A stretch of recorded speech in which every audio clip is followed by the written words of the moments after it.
Maki Rena!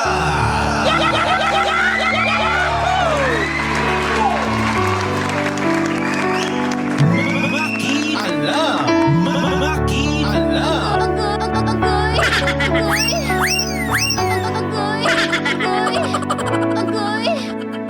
91.5 Win Radio.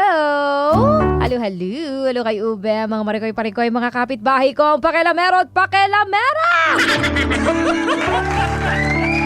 Andito na naman ang inyong kumaring dakilang pakilamera sa lahat. Ang inyong kumare. Kumari po ninyo, kumari po kita. Agoy. Agoy kalami. Maki Rena! Opo, dai, that's me. Live na live nationwide, worldwide, and uniwide na naman. Para pakialaman ang buhay ng may buhay. Dito sa Maki Alam. Maki Alam! Andito na naman ang inyong kumare, always willing, dumamay at Maki Alam. Kasama ng ating mga kapitbahay na nasa comment section. Atake! Pwede kayo makialam din ha mga kapitbahay sa ating istoryang dadamayan ngayon at papakialaman ang istorya ni Josel ng Muntinlupa City. Yan naman mga kapitbahay, pupunta na kayo sa ating FB page, 91.5 Win Radio Manila Facebook page para makialam sa ating comment section. Mag-comment kayo dyan ng inyong mga hanash, talak, kuda at mga payo ninyo sa ating kapitbahay na si Josel ng Muntinlupa. Diba kung ready na kayo, mas ready ako. Always. Tayo na at pakinggan at makialam sa problema at pinagdaraanan ni Josel ng Muntinlupa. Maki Alam! Maki Alam!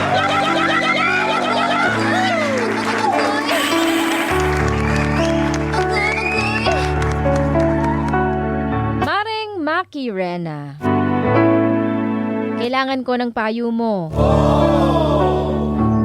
Masyado na kasi akong naguguluhan sa sitwasyon namin ngayon ng boyfriend kong si Harry. Isang taon mahigit na rin ang long distance relationship namin ni Harry. Kami pa rin naman hanggang ngayon, pero parang ayoko na kasi, Maring Maki. Kasi hindi ko na kaya pa ang ginagawa niya sa akin. Masyado na akong nasasaktan. Agoy!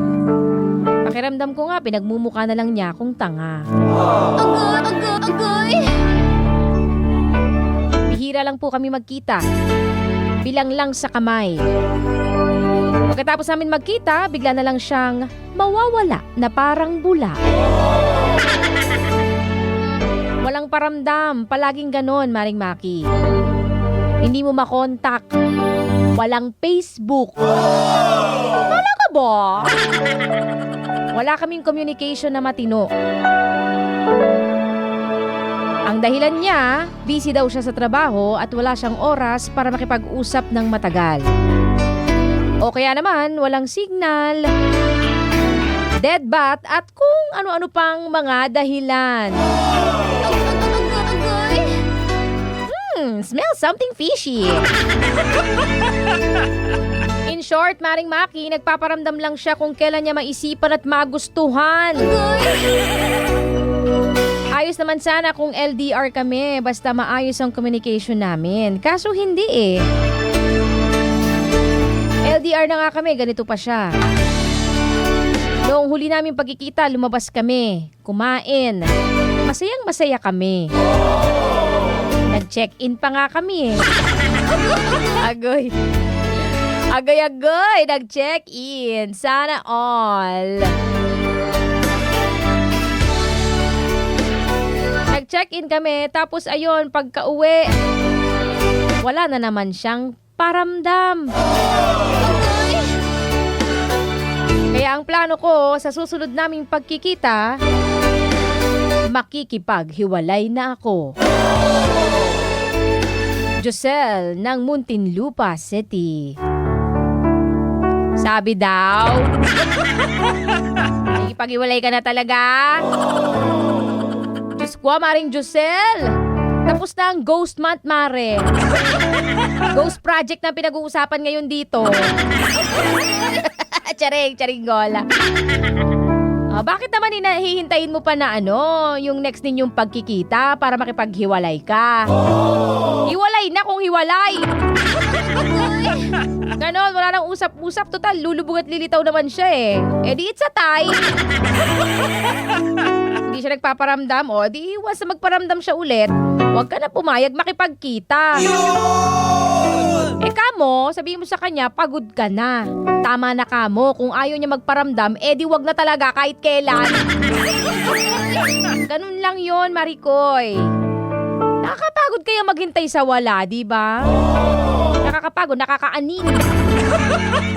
Nakakapagod kaya magmukhang tanga. Diyos ko! Tama na ang pagtitiis, Mare. 1 taon na rin mahigit yan, di ba? Sabi mo nga. Sayang lang ang oras, panahon at effort mo sa lalaking yan. Hindi mo deserve. Kasi ang lalaki, tandaan mo, Mare, ang lalaki o ang isang taong mahal ka, maglalaan ng oras para sa'yo. Kahit gaano pa siya ka-busy, wala namang taong sobrang busy eh. Pati paghinga, busy siya. Naniniwala ako kung mahalaga ka sa isang tao, may respeto yan sa'yo. Rerespetuhin yan pati ang oras mo. Kaso palagi kanyang iniiwan sa ere na confused at may pangamba kung kailan kayo muling magkikita. Nakakaano yun nakakaani. Hindi ka mapagkatulog niya. Paano ka makikipag-commit sa ganyang klase ng partner kung consistency pa lang wala na siya, Mare, di ba? Ang ending niya, walang kapanatagan, wala kang kasiguraduhan, di ba? Nakakapagod! Naman mo yung pagod ko? Ako napapagod sa'yo. Kaya bago ka pa mapagod ng tuluyan, give yourself a favor, Mare. Hanggat maaga pa, umalis ka na. Kailan ka pa aalis? Kung kailang matagal na kayo? Kaya matagal na nga yan, 1 year. Diyos ko, pinabot pa na 1 taon mahigit. Tandaan mo, mas maraming panahon ang masasayang sa'yo, Mare. Kung patatagalin mo pa yan. Kaya hanggat maaga pa, umalis ka na agad. Mawala ka na dyan sa relationship na yan na parang hindi naman relationship. Wala man lang communication. LDR na nga, wala pang komunikasyon. Ang LDR pa naman, di ba mahirap mag-work yan? Kasi laging communication ang problema dyan. Tapos hindi pa kayo magkasama. Yun na nga lang ang dapat constant sa inyong dalawa, di ba? Yung consistent ninyong pag-uusap, communication ninyo. Para lang mapagtibay ang relasyon ninyo kahit na LDR pa yan. Ilalaban nyo yan. Kung mahal na mahal nyo isa't isa. Kaso parang ikaw lang, Mare. Siya parang wala. Natnat panawan ka lang. Diyos ko. LDR yung relationship nyo, LDR din kayo. Oo, malayo sa isa't isa. Malayong magkatuluyan. Dahil sa ginagawa ng lalaking yan. Para hindi mo deserve, Kaya go na. Huwag mo na hintayin pa yung next yung pagkikita para makipaghiwalay sa kanya. Kung di siya nagparamdam, di wag na talaga. I-block mo na sa lahat niyang hayop na yun. Galit na galit. Kita mo wala pa kang Facebook, baka mamaya may iba yan. Diba? Baka mamaya may jowa pala yan, kaya ganyan, inconsistent sa pagpaparamdam. Nakakatakot! Gulat ka isang araw, Mare, ako yung asawa ng kinakalantari mo. Hindi natin masasabi. Bakit walang Facebook? Tao pa ba yan? Walang Facebook? Kabatch ba yan ni Enrile? Yung lolo ko nga may Facebook Yan pa, Diyos ko, hindi ako naniniwala. Kahit baka gaano ka hindi ka social media savvy. Savvy? Kahit di ka masyado maalam sa social media, di ba? Kahit di pa active, basta may Facebook for communication. Para sa'yo, di ba?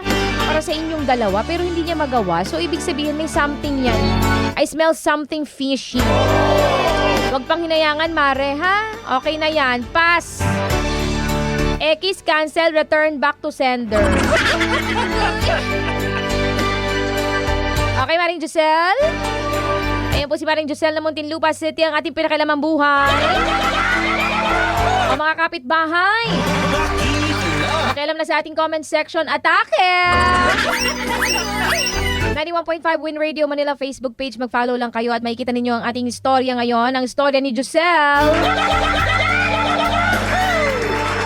At sa ating mga kapitbahay na gusto rin magpadamay, gusto nyo rin pakialaman ko ang inyong mga problema sa buhay, abay willing naman ako. Makialam. Magpadala lang kayo ng inyong mga istorya sa ating FB page, 91.5 Win Radio Manila Facebook page. Or rekta kayo kay DJ Makirena, DJ Makirena Facebook page. That's DJ M-A-K-I-R-E-N-A, DJ Makirena. Pwede rin sa email, djmakirena@gmail.com.